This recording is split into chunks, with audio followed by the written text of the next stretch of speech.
Hello student. आज की class में हम पढ़ेंगे बॉयल्स लॉ यानी बॉयल के नियम के बारे में। So let's start with chemical. सबसे पहले देखते हैं बॉयल का नियम यानी क्या कहता है ये नियम। तो इस नियम को बोलते हैं दाब आयतन संबंध के नाम से भी जानते हैं, यानी प्रेशर और वॉल्यूम के बीच में क्या संबंध है उसके नाम से भी जानते हैं। तो इसने बताया कि किसी स्थिर ताप पर गैस की निश्चित मात्रा, यानी ताप स्थिर होना चाहिए और मात्रा भी निश्चित होना चाहिए, तो दाब उसके आयतन के व्युत्क्रमानुपाती होता है। यानी उस पर लगाया गया दाब है किसी गैस पर, वो उसके आयतन के व्युत्क्रमानुपाती होता है। कैसे? स्थिर ताप पर दाब है वो आयतन के व्युत्क्रमानुपाती होता है। ये नियम दिया था बॉयल ने, तो इसको बोलते हैं बॉयल्स लॉ और दाब आयतन संबंध के नाम से भी जानते हैं। जब हम व्युत्क्रमानुपाती का निशान हटाते हैं तो क्या आता है? एक स्थिरांक आता है, कांस्टेंट आता है, यानी P equal to K1 upon V। ये आता है इसका चिन्ह हटाने से। K1 यहाँ पे क्या है? K1 है यहाँ पे स्थिरांक, एक स्थिरांक है। और ये किस पर निर्भर करता है? ये निर्भर करता है गैस के ताप पर और गैस की मात्रा पर। यानी ताप या मात्रा बदलेंगे तो K यानी स्थिरांक है उसका मान भी चेंज होगा।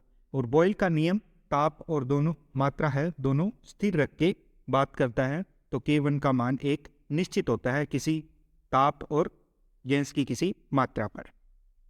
देखते हैं P equal to K1 upon V। ये नियम है बॉयल का नियम। अब इसको हम क्या लिख सकते हैं? P यानी V को इधर ले जाते हैं तो PV इक्वल टू K1 यानी स्थिरांक, यानी PV है वो क्या हो जाता है? एक स्थिरांक के बराबर होता है किसी निश्चित ताप और दाब पर, निश्चित ताप और किसी मात्रा पर, गैस की निश्चित मात्रा पर। यानी स्थिर ताप पर किसी गैस की निश्चित मात्रा का आयतन है वो दाब के गुणनफल एक स्थिर होता है। यानी मात्रा स्थिर करते और ताप भी स्थिर कर दे तो क्या होगा?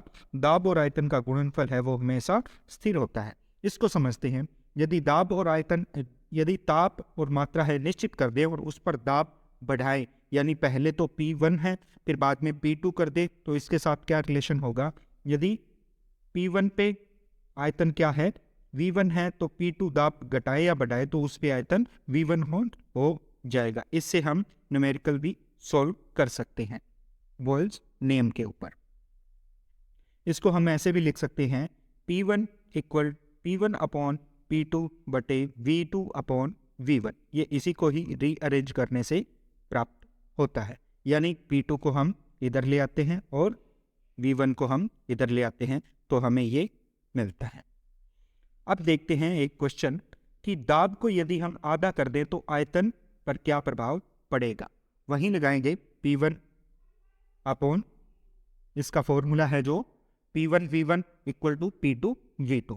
तो हमें देख रहे हैं कि दाब आधा कर दे तो आयतन पर क्या प्रभाव पड़ेगा। यानी P1 पहले दाब मान लो कि P है और आयतन है वो V है, और दाब यदि आधा कर दे यानी P2 है, बाद में आधा कर दे तो P का आधा यानी P/2, तो हमें आयतन कितना मिलेगा? V2 ज्ञात करना है। वही formula P1 V1 upon P2 V2। अब इनका मान रख देंगे, P1 का मान P और V1 का मान V। P1 का मान P और V1 का मान V, और P2 का मान रखेंगे हम, P2 का मान रखेंगे P/2 और V2 हमें ज्ञात करना है। ये है क्वेश्चन, ये इसमें रखने से हमें प्राप्त हो जाएगा। अब हम रखेंगे V2 ज्ञात करना है, इसको एक साइड में रखेंगे और P/2 है इसको दूसरी साइड में ले जाएंगे तो हमें मिलेगा PV अपॉन P/2। तो P से P कैंसिल हो गया और 2 ये ऊपर चला गया, तो V2 का मान क्या आ जाएगा? V2 का मान आ जाएगा 2V। यानी इस क्वेश्चन में बोला गया है कि यदि दाब को आधा कर दे तो आयतन हमें दुगना प्राप्त होता है। आयतन क्या हो जाता है? दुगना हो जाता है। इसी का उल्टा भी कर सकते हैं कि यदि दाब को दुगना कर दे तो आयतन हमें आधा मिलेगा, फिर वो भी सॉल्व करके देख सकते हैं। नेक्स्ट हम देखते हैं graph.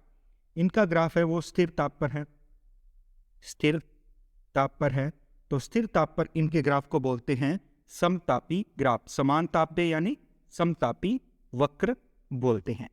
P equal P proportional किसके हैं, 1/V के हैं।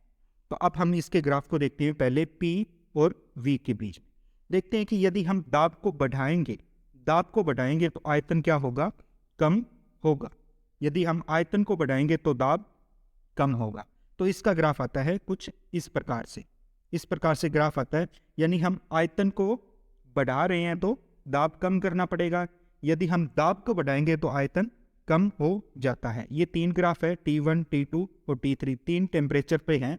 तो इनमें हम टेम्परेचर को देखें तो T3 सबसे ज़्यादा है, T2 उससे कम है और T1 सबसे कम है। ये है पहला समतापी ग्राफ, यानी किसी निश्चित ताप पर जैसे T1 ले लें तो हम दाब को यदि घटाएं तो हमें क्या होगा, आयतन बढ़ता हुआ मिलेगा। तो ये है ग्राफ, समतापी ग्राफ। नेक्स्ट हम देखते हैं P और 1/V के बीच में ग्राफ। P और 1/V के बीच में ग्राफ ऐसा होगा, इसी इक्वेशन से यदि दाब को बढ़ाएंगे तो 1/V भी बढ़ेगा। तो ये मुख्य बिंदु से गुजरता हुआ एक सीधी रेखा प्राप्त होती है। T1 के लिए जैसे या T2 अलग अलग टेम्परेचर पर एक के सीधी रेखा प्राप्त होती है। तो ये है समतापी ग्राफ, किसके बीच में, P यानी दाब और 1/V के बीच में। ऐसे बनाना आपको ग्राफ। नेक्स्ट है दाब और घनत्व के बीच में क्या संबंध है। दाब और घनत्व के बीच में क्या संबंध है, यदि हम दाब बढ़ाएंगे तो आयतन कम होगा और आयतन कम होगा तो घनत्व बढ़ेगा। इसी को प्रूव करना है इनके द्वारा। ये इक्वेशन बॉयल्स नियम के द्वारा। हम जानते हैं कि घनत्व क्या होता है, घनत्व होता है D = M यानी द्रव्यमान बटे आयतन, ये होता है घनत्व। हमें इस V का मान है वो इस इक्वेशन में रखना है। तो V = क्या हो जाएगा, V = हो जाएगा द्रव्यमान बटे घनत्व M/V। तो हमें V की जगह मान रख देना है इसी इक्वेशन में। और क्या होगा फिर, P = K1 और 1/V की जगह M/D रखेंगे तो M नीचे और D घूम के क्या आ जाएगा, M/D की जगह D ऊपर आ जाएगा। तो ये हो जाएगा K1 × D/M, ये हमें प्राप्त होता है। इसको हम रीअरेंज भी कर सकते हैं, K1 और M को दूसरी साइड ले जाकर एक साइड D कर देते हैं और दूसरी साइड लेके जाएंगे तो M ऊपर चला जाएगा और D और K1 है वो नीचे आ जाएगा। तो M/K1 × P = D, ये समीकरण हमें प्राप्त होती है। M/K1 × P = D1। यहाँ पे हम देखते हैं बॉयल ने क्या लिया था, मात्रा यानी द्रव्यमान है वो निश्चित किया था और ताप भी निश्चित किया था। तो ये पूरा का पूरा क्या हो जाएगा, एक कांस्टेंट, एक स्थिरांक हो जाएगा। तो यहाँ पे क्या मिलेगा हमें, D घनत्व है वो दाब के समानुपाती मिलेगा। तो यानी स्थिर ताप पर किसी गैस की निश्चित द्रव्यमान निश्चित मात्रा पर दाब घनत्व के समानुपाती होता है। ये हमें दाब और घनत्व के बीच में संबंध प्राप्त होता है। आज की क्लास में इतना ही। आई होप कि आपको समझ में आया होगा। अगर किसी भी प्रकार का डाउट हो तो आप कमेंट करके पूछ सकते हो। मिलते हैं नेक्स्ट क्लास में नए टॉपिक के साथ, तब तक के लिए नमस्कार।